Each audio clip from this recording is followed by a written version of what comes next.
Selamat sore ya, saya Ibu Lydia, Ibu Yayasan. Saya sebagai owner di sini. Owner ya? Saya ownernya.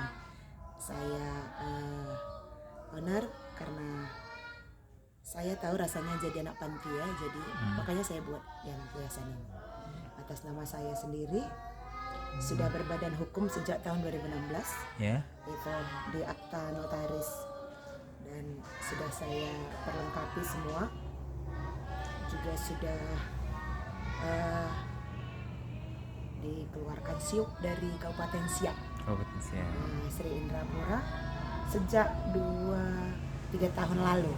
Jadi SIUP kita sudah keluar, tinggal sekarang kita berdoa mudah-mudahan ada rezeki biar dikeluarkan dari provinsi. Amin. Namanya bantuan untuk kesejahteraan panti ya Pak ya. Iya. Karena belum pernah kita dapat. Belum dapat. Jadi biaya operasi anak-anak yang sekarang lebih kurang 5 orang kuliah, kan baru di Batam. Kita danain semua dari ladang sawit. Batam ada juga Bu ya? Hah? Batam ada juga. Ada. Di mana ya Bu? Di Perumahan Batu Aji di Putra Batam. Putra Batam. Ya, udah semester 4, jurusan telekomunikasi informatika. Dan di Pekanbaru di Muhammadiyah, di Kulim, Tanam, kita doakanlah sukses semuanya. Amin. Jadi panti ini ada, sebenarnya kita ada di ladang kita gitu.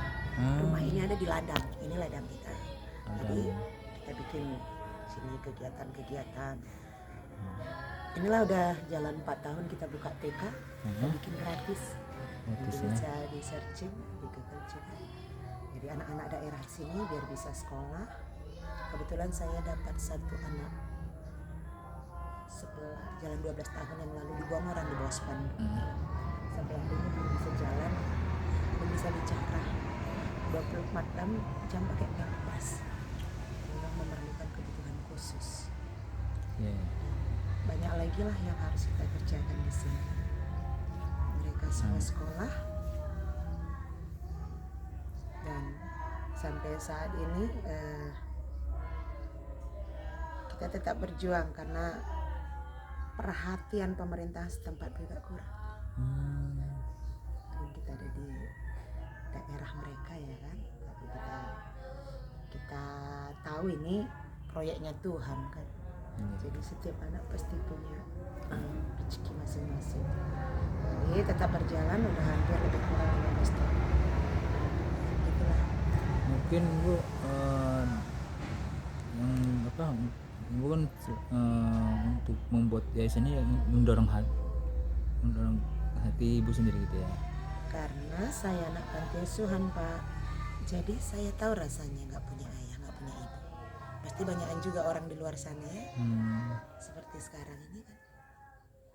Saya kalau saya bikin yayasan sendiri, saya bebas untuk mengasuh siapa saja, nggak usah rapat setiap hari, kita cukup langsung bekerja, kita langsung bisa koordinasi dengan orang-orang yang ada di sini kan. Di sini istilahnya standby bekerja 24 jam.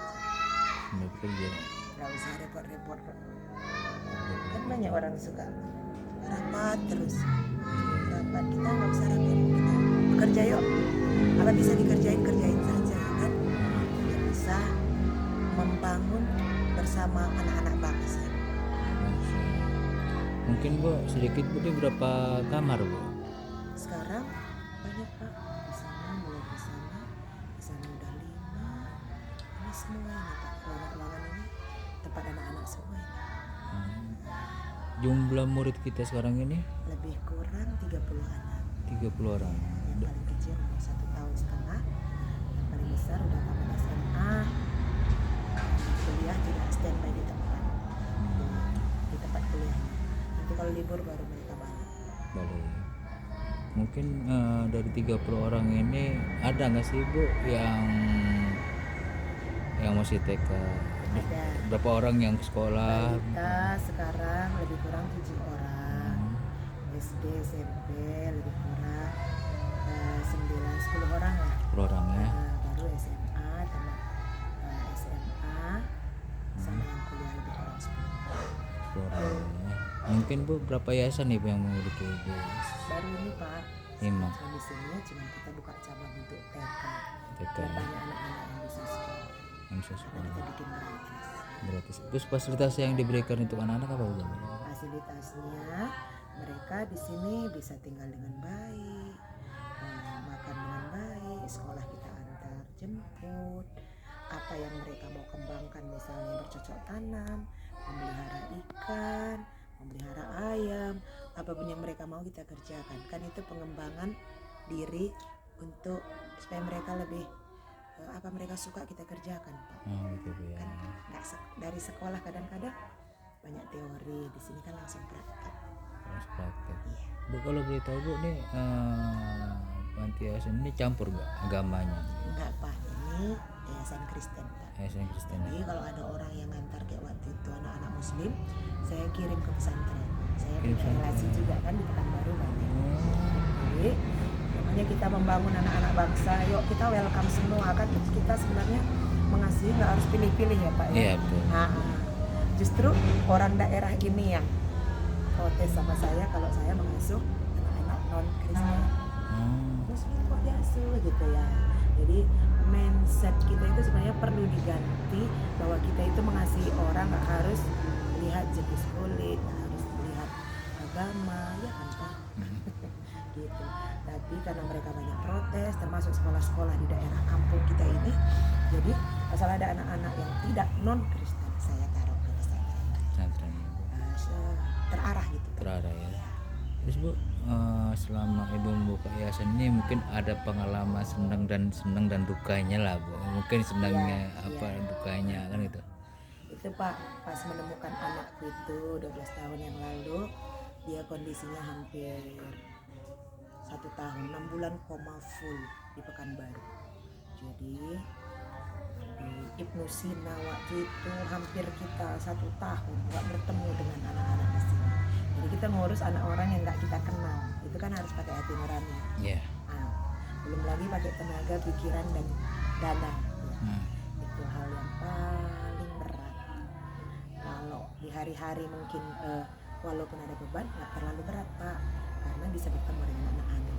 Tapi itulah di masa sulit kita menemukan anak yang cacat dan sakit, itu paling berat. Ya berat itu ya. Kalau dukanya itu ya Bu ya. Iya. Mungkin sedikit Bu pesan-pesannya untuk anak-anak kita ini seperti apa nih?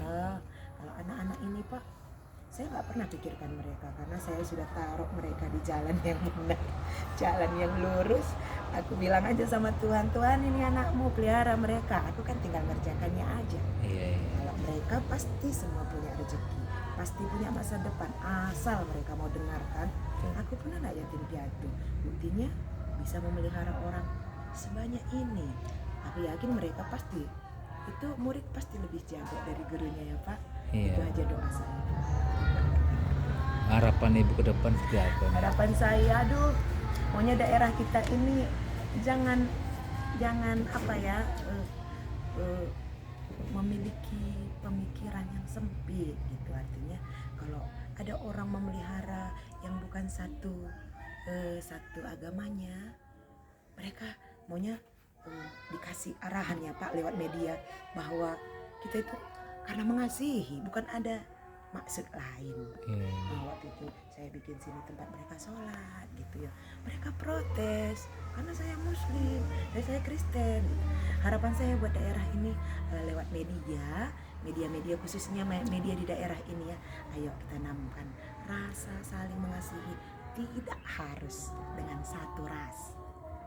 Saya bisa mengasihi Minang, suku Jawa, suku yang lain tanpa harus sama dengan saya. Beda-beda kan indah ya Pak. Iya. Bapak coklat, saya kuning sawo matang, Bapak ini pelangi-pelangi gitu kan indah. Masa kita semua ke ember itu putih semua kan nggak indah ya Pak ya. Jadi perbedaan setiap kita itu sangat menyenangkan. Itulah lambang negara kita ini kan Pak, berbeda-beda. Pancasila ya kan, itu aja yang perlu untuk daerah ini, itu aja. Mungkin Makanya biar semua kita, kalaupun ada orang mengasihi tidak satu agamanya, dalam tanda kutip pasti ada ada maksudnya kenapa kok dia pelihara. Berarti karena terpaksa ya kan. Mungkin Bu kegiatan untuk anak-anak kita apa aja nih Bu? Kegiatannya ya, kegiatannya banyak Pak. Ada sini taekwondo, ya ada sini latihan-latihan mereka untuk mengembangkan diri bercocok tanam.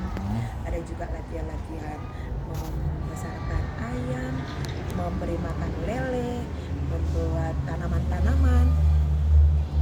Kalau mereka suka tanaman-tanaman yang bisa berbuah seperti jambu, bisa jambu jambu air. Kita sudah buat semua Pak. Nanti ada waktu kita langsung ke lapangan. Di berapa hektar Bu? Nah sini kurang lebih 5 hektar Pak. 5 hektar ya. Apa itu Bu? Sawit sama buah-buahan. Buah-buahannya. Sama kolam, sama ternak-ternak semua. Karena banyak yang suka juga pelihara. Oke Bu, makasih banyak Bu ya. Terima kasih.